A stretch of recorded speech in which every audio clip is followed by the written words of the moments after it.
खबरें वो जिनका है आपको इंतज़ार, खबरें वो जो देश के दिलों में धड़कती है। हम हैं वही देश की धड़कन न्यूज़ नेटवर्क, दिखाए जो केवल सच। गायत्री परिवार महिला मंडल द्वारा 3 दिवसीय नारी जागरण सम्मेलन का आयोजन। आज प्रथम दिवस नारी जागरण सम्मेलन में मुख्य अतिथि श्रीमती डॉक्टर प्रीति गुर्जर, श्रीमती डॉक्टर भारती पराशर, करणी सेवा अध्यक्ष कुमारी आराधना सोलंकी एवं महिला बाल विकास से श्रीमती पूजा राठौर अतिथियों द्वारा नारी जागरण कार्यक्रम का दीप प्रज्वलन कर शुभारंभ किया गया। कार्यक्रम संयोजक श्रीमती रश्मि नारायण सोनी अजय लाड़ ने बताया कि मुख्य अतिथि डॉक्टर प्रीति गुर्जर ने नारियों को स्वास्थ्य के प्रति जागृत रहने एवं परिवार में संस्कारों की अति आवश्यकता है। साथ ही लड़के और लड़की में किसी प्रकार का मतभेद नहीं होना चाहिए। उन्होंने बताया कि यदि किसी देश की नारी सशक्त होती है तो देश भी सशक्त होगा और परिवार भी सशक्त होगा। इसी तारतम्य में डॉक्टर भारती पाराशर जी ने अपने उद्बोधन में कहा कि मनुष्य में देवता और धरती पर स्वर्ग यदि बनाना है तो नारी का सम्मान करना चाहिए। नारियां देश की जाग जाए तो लोग स्वयं ही बदलता चला जाएगा। बहुत ही प्रेरणापद उद्बोधन दिए।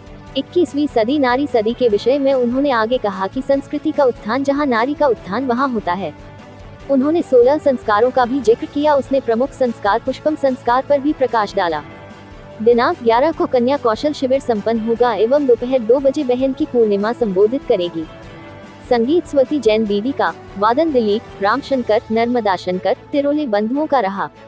कार्यक्रम में मुख्य रूप से उपस्थित लोगों में गायत्री महिला मंडल से लता पटेल, संगीता पटेल, सुशीला पटेल, सरोज तिवारी, संगीता उपाध्याय, पुष्पा पांडे, शानू दुबे, वार्ड पार्षद सीमा महेंद्र यादव, रानी वर्मा पार्षद, आनंदीलाल सोनी, प्रबंध ट्रस्टी गायत्री शक्तिपीठ, जिला समन्वयक श्री जगदीश सामेलिया, प्रमोद मालवीय, महिला मंडल से लक्ष्मी तोमर, पिंकी यादव, पिंकी तंवर, लता मिश्रा, अनिता राठौर, साधना सोनी, रेशम सामेलिया, मीरा सोनी, ग्राम बरुट से बनारस पटेल, नंदनी पटेल, गीता पटेल, नेपानगर से कल्पना गीते, छेंगा माखन से आशा पांचाल, राष्ट्रीय सेविका समिति से योगिता माहेश्वरी, भावना बिल्लोरे, ममता मोहे, नेचुरोपैथी के बारे श्री मनोज चौरे द्वारा जानकारी दी गई। आयोजनकर्ता श्री सुभाष खंडेलवाल व सभी लाल चौकी महिला मंडल की उपस्थिति रही। कार्यक्रम का संचालन रश्मि नारायण सोनी ने किया तथा आभार पिंकी यादव ने किया। जो हमेशा पलों मेरे साथ रहते हैं और वो हाथ करेंगे।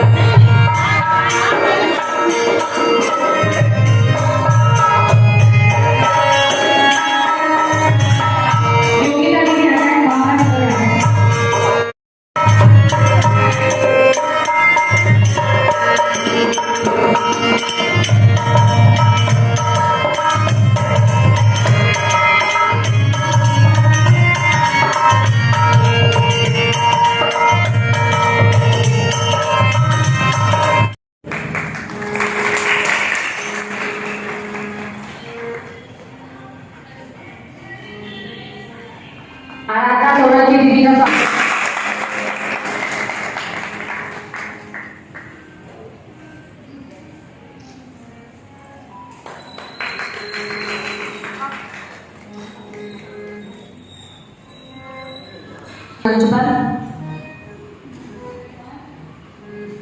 किसी से कम नहीं है, ये आपको बताना पड़ेगा।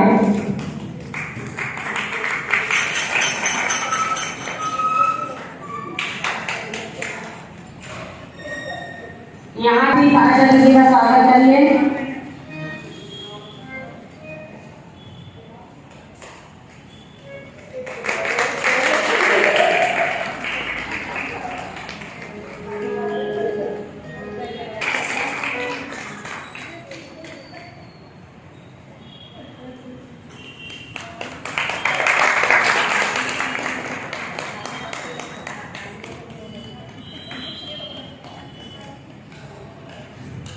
और यहाँ उपस्थित भाइयों को मेरा प्रणाम।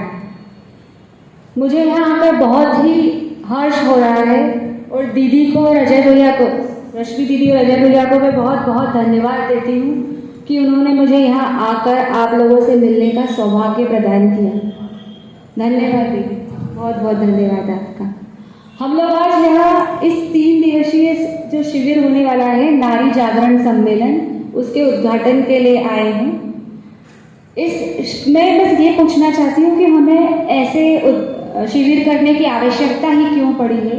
21वीं सदी में इसका क्या योगदान होगा, इस पर जो आज डिस्कशन होगा उसके पहले मैं ये बोलना चाहूँगी कि अनादिकाल से भारतवर्ष में, हमारे भारतवर्ष में अनादिकाल से स्त्रियों को देवी का रूप माना गया है। मतलब हम लोग अनादिकाल से ही शक्तिशाली हैं।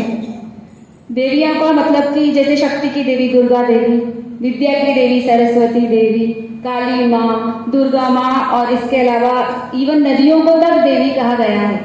मतलब स्त्री यानी नारी यानी एक पवित्र देवीय गुण वाली कहा जा सकता है। तो फिर हमें आज 21वीं सदी में आकर यानी उस सतयुग से कलयुग तक आते आते ऐसा क्या हुआ कि हमें सशक्तिकरण की जरूरत पड़ रही है, नारी जागरण शिविर करने की जरूरत पड़ गई है। युग दृष्टा आचार्य श्री राम शर्मा जी के माता जी के चरणों में कोटि कोटि वंदन करती हूँ। यहाँ उपस्थित अलग अलग स्थानों से पधारे उन समस्त गायत्री उपासकों का हृदय से अभिनंदन करती हूँ, आभार व्यक्त करती हूँ। आदरणीय गुजर मैडम, आदरणीय पार्षद महोदया, यादव मैडम, वर्मा मैडम, आदरणीय मैडम और इस कार्यक्रम में उपस्थित सभी बहनें, इस कार्यक्रम का नाम नारी जागरण है। मेरे से पहले मैडम ने भी ये कहा कि नारी जागरण की जरूरत क्यों पड़ी, पूरे इतिहास के बारे में बताया कि शुरू से ही हमारे देश में नारी तो पूजनीय रही है, लेकिन कुछ बीच में परिस्थितियां ऐसी रही, विदेशी आक्रमण वगैरह जो भी इतिहास में जाए, उसके कारण हमारी घर की महिलाएं घरों तक सीमित रह गई।